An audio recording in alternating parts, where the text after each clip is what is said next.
할렐루야. 오늘도 말씀의 자리에 나오신 우리 사랑하는 성도님들의 가정과 삶 가운데 하나님의 놀라우신 은혜와 축복이 있기를 간절히 소망합니다.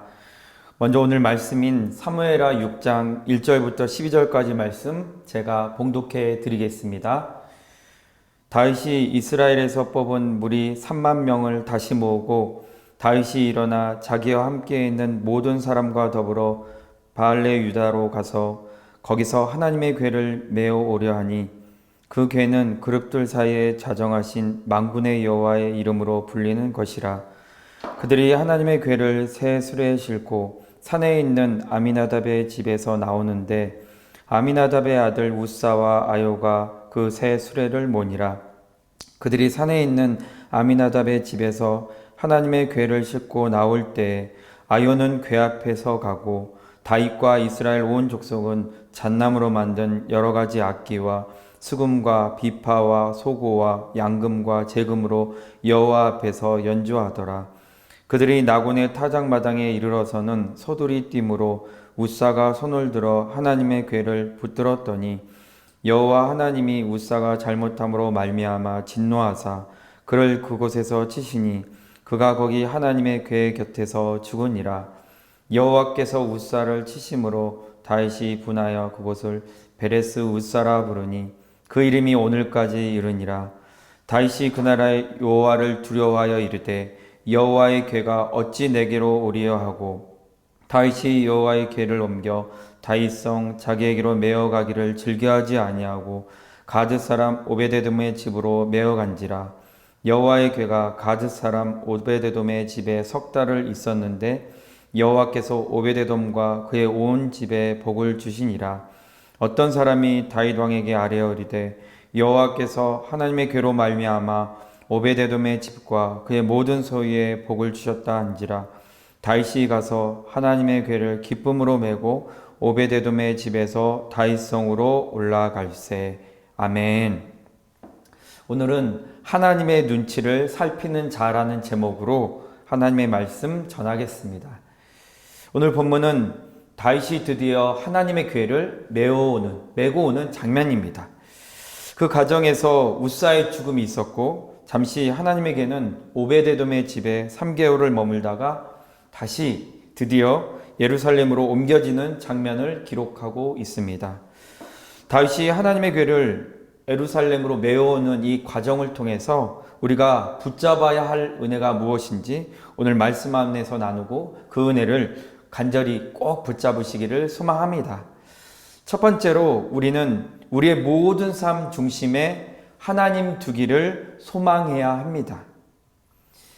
이스라엘은 블레셋과의 그 전쟁에서 하나님의 그 법궤를 빼앗겼다가 하나님의 은혜로 돌려받은 후 기랏 여아림에 있는 아미나답의 집에 20년 동안 안치해 두었습니다. 다윗은 20년의 그 세월이 지난 후에 통일왕국의 왕이 되었고 또 예루살렘을 왕도로 삼았지만 그것만으로 충분하지 않다고 느낀 것으로 보입니다. 예루살렘에 법궤를 안치해 둠으로써 그것을 온 이스라엘의 신앙 중심지로 삼아야만 비로소 온전한 통치가 가능해진다고 생각했기 때문입니다. 그래서 다윗은 정병 3만 명을 징집하고 또 법궤를 옮기기로 결정했습니다. 사랑하는 우리 성도님들, 다윗이 법궤를 옮기려고 한 것은 예루살렘을 신앙의 중심지로 만들고 신앙을 따라 다스리기 위해서입니다. 오직 다윗이 거하고 있는 예루살렘, 그곳이 신앙의 중심지가 되도록 하기 위함이었습니다. 그렇다면 우리의 삶은 어떠해야 하겠습니까? 성도는 하나님만을 왕으로 모셔야 합니다. 하나님을 왕으로 모신다는 것은 자신의 생각과 행동의 그 중심에 하나님을 두는 것을 말합니다. 그래서 자신에게 유익이 되느냐를 먼저 따지는 것이 아니라 먼저 하나님의 뜻이 맞는지 그리고 하나님이 기뻐하시는지를 먼저 생각하고 결정해야 합니다. 하나님을 자신의 행동과 또 생각의 중심으로 모시는 것은 선택의 문제가 아닙니다. 그리고 차선의 문제도 아닙니다. 하나님의 다스림을 받는 성도는 그 중심에 하나님 모시는 일을 가장 중요한 일로 여기는 것이 마땅함이 되어야 합니다. 억지로 또는 마지못해 그렇게 하는 것이 아니라 하나님을 우리의 삶으로 중심으로 모시는 일이 가장 큰 기쁨이요 즐거움이 되어야 합니다. 웨스트민스터 소요리 문답 1문은 사람의 제일 되는 목적은 하나님을 영화롭게 하고 그분을 영원토록 즐거워하는 것이라고 말했습니다. 혹시 하나님이 아는 그 다른 것, 그 다른 어떤 것이 마음의 중심에 있다면 우리는 과감하게 버려야 합니다. 오직 우리의 생각과 행동의 중심은 하나님이 되어야 합니다. 우리 인생의 동기와 목적의 중심에 그 하나님을 모시고 왜 먹고 마시고 일하는가? 무엇을 위해 매일 그렇게 수고하고 살아가야 하는가? 그 목적과 이유가 하나님이 되어야 합니다. 사랑하는 우리 성도님들, 우리는 하나님의 영광을 위해서 먹고 마시는 자라는 사실을 잊지 말아야겠습니다. 먹든지 마시든지 우리의 중심은 하나님이시고 하나님의 기쁨이 되는 삶을 사는 것이 우리의 가장 큰 목적이 되어야 합니다. 다윗이 왕이 되고 하나님의 법궤로 옮겨 신앙의 중심으로 시작하려 했던 것처럼 우리도 우리의 삶의 중심에 날마다 하나님을 모시고 신앙 중심으로 살아가려고 할 때 우리 모두에게 좋은 것으로 매일 축복해 주시는 하나님의 은혜를 누리게 될 것이라 믿습니다. 그 은혜와 축복을 누리시는 우리 모든 성도님들 되시기를 주님의 이름으로 간절히 축복합니다.